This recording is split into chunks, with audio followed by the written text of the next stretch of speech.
Youth കോൺഗ്രസിനെതിരെ സ്ത്രീകൾ ചൂലുമായി പ്രതിഷേധിച്ചു.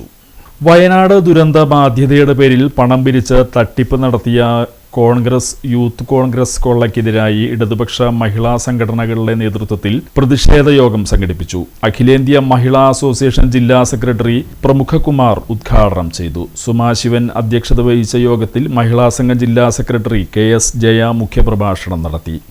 നഗരത്തിൽ ചൂലുകൾ ഏന്തി നടത്തിയ പ്രകടനത്തിന് ശേഷം വടക്കേനടയിൽ പൊതുസമ്മേളനം നടന്നു. സിന്ധു ജയൻ, നഗരസഭാ ചെയർപേഴ്സൺ ഹണി പീതാംബരൻ, രാധിക അനിൽകുമാർ, സിന്ധു അശോക്, ഇന്ദിരാ ദിവാകരൻ, TK ഗീത തുടങ്ങിയവർ സംസാരിച്ചു.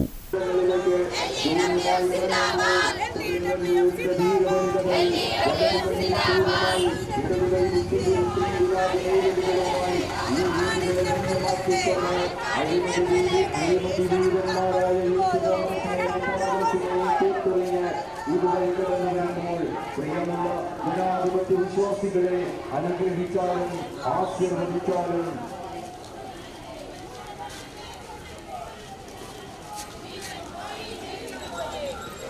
വയനാട് വീട് നഷ്ടപ്പെട്ട